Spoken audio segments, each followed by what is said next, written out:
This video is going to involve a brief description and discussion of the Stanford prison study, a very well-known study from the early 70s conducted by Philip Zimbardo at Stanford University.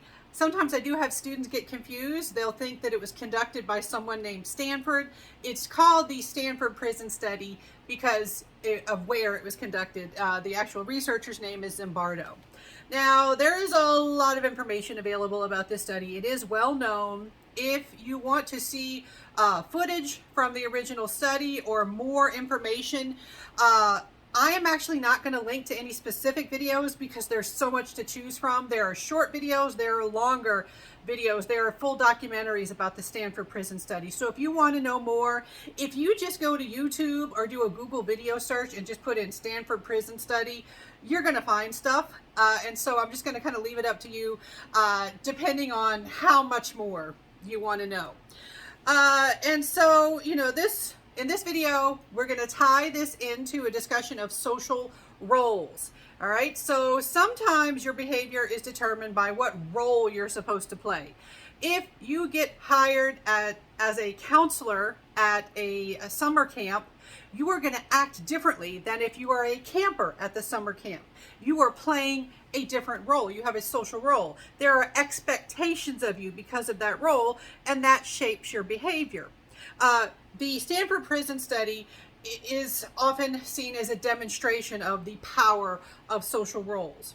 Now, one thing I'm going to introduce right from the start is there's controversy about this study, criticisms, controversy, that it's got its issues. We're going to focus on the findings and what we get from them, but in case you do come across that idea, yes, there have been criticisms of this study. So let's start off with what was done. So this is early 70s. Stanford University is in California in the United States. They got college student volunteers. They were all males. This is another one of those all male samples. I'm guessing predominantly white. If I look it up, I'm sure I'd see that that's pretty much verified. All right. Later studies in psychology often have more diversity than the earlier ones. And so in this study, college students signed up, and it was a time between semesters. It was during a semester break, so their participation didn't interfere with classes or anything like that.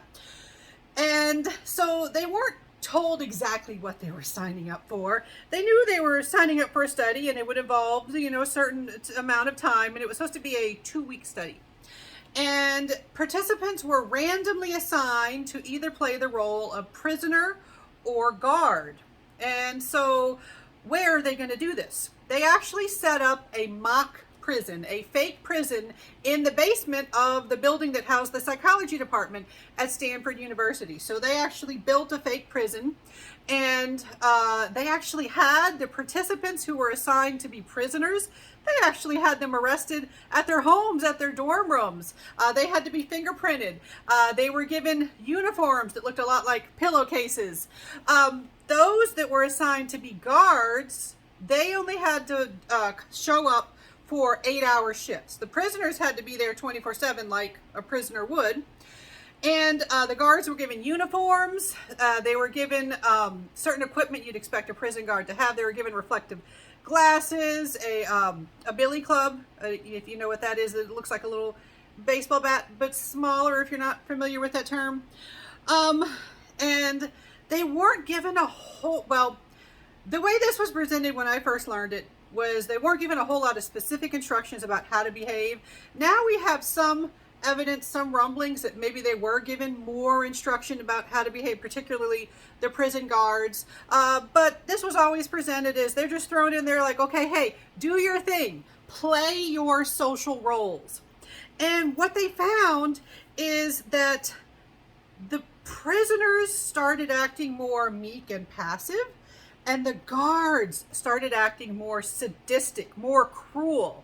And eventually the guards one in particular, but in general, the guards, they kind of got over the top. They just engaged in a lot more aggressive, hostile, bullying type behavior than that you'd ever see from them outside the laboratory setting.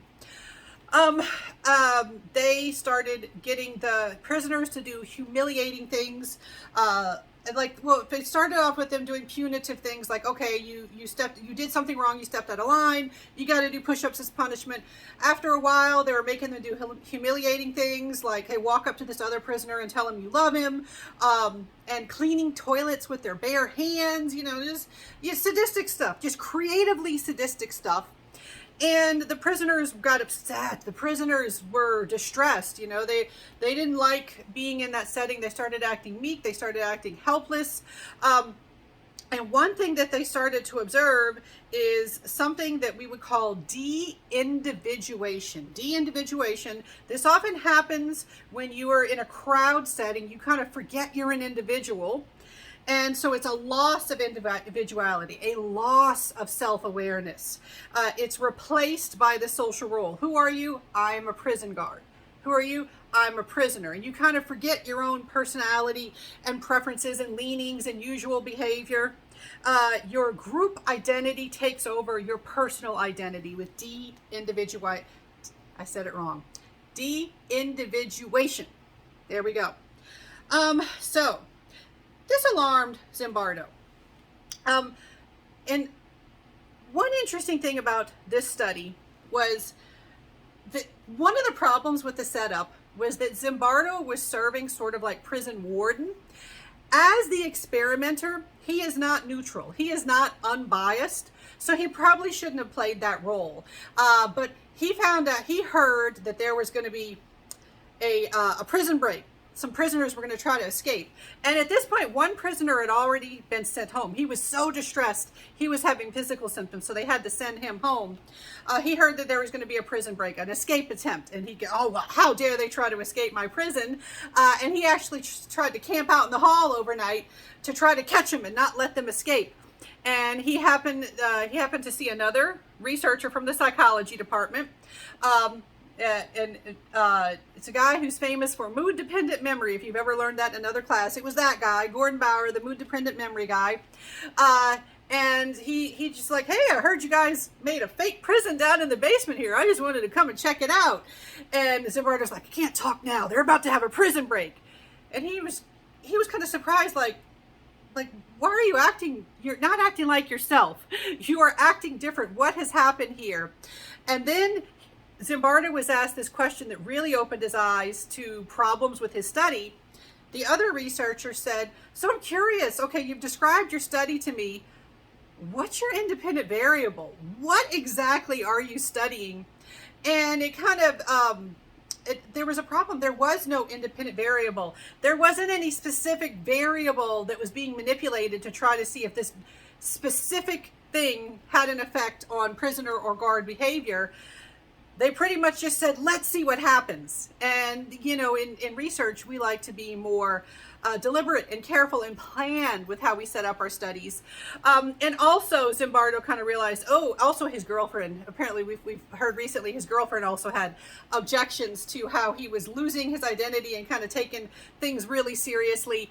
And so he got upset. He's like, oh, even I am experiencing de-individuation and losing myself in the prison warden role. And so the study was ended early. The study was supposed to last 2 weeks. It only lasted 6 days. When you talk to the participants right after the study, there were interviews with the participants talking about how for the prisoners, it was very upsetting. The prison guards, trying to justify their behaviors because some of their behaviors were, kind of sketchy when you look at them, especially as an outsider. Now, over time, they've done interviews again with folks who are involved in the study, and I've seen that over time, they describe it as less and less upsetting. I don't know if that's from the passage of time or rethinking, reinterpretation. All right, but what we learned from this study is that social roles can be particularly compelling. You can lose yourself in a role. You can forget your personal identity because of some group identity or assigned identity. Like here, this is your role. You are supposed to act this way, and you start to act that way. My laptop just went dead. Battery must have just gone dead. All right, so, again, acknowledging that there are now criticisms of the study itself. It's not the only bit of evidence that we have. It's kind of the most famous, but it's not the only evidence that we have that people can lose themselves in their social roles. And so it's another one of those things that we have to be mindful of. Sometimes you can be snapped out of this de-individuation experience by somebody asking you a question. So something that alerts you to your own personal identity. Another example of de-individuation and how to break it that I always like, if you've ever seen the classic movie To Kill a Mockingbird, or maybe you've read the book. It's good to do both, right? But there is a classic scene in the classic black and white movie with Gregory Peck. Basically, there is a lynch mob type of scene where all the people in the town are coming because they want justice. They want to essentially attack, and probably unalive, they want to attack this one person, this individual who is a black gentleman who is accused of attacking a white woman in the town. And so they're coming. It's a mob. They're all coming. They're all in a frenzy, and they're like, we're going to get him. We're going to get him. And they're going to be these people who are not normally violent. They are going to engage in violence. And then there's a little girl, the lawyer, Gregory Peck plays this lawyer, Atticus Finch, who is guarding, trying to keep the guy safe. And his daughter, his little girl named Scout. If you don't know the movie, give you some background there. But basically, she looks around at the crowd, and these are people she knows. This is her town. These are her neighbors. And she just out of nowhere, she goes, "Hey, Mr. Cunningham," and it snaps into reality. It's like, whoa, wait, I am not a member of this. I'm not a member of this mob. I'm a person. I'm a neighbor here. I'm a nice person. I'm usually very nice and kind. And she just starts to, "Hey, how are you doing? How's your boy doing? You know me, we're your neighbor. You brought us some hickory nuts one time." This is my memory of the scene. I may not be getting it exactly right, but it's just that really good example of how being alerted to, hey, remember your personal identity, it can kind of break that de-individuation. But until something like that happens, you can end up doing things that are very out of character for what you know about yourself because of this de-individuation process. All right, so that's the short version of social roles in the Stanford Prison Study and de-individuation. There is other information out there for my classes. That's what I want you to know.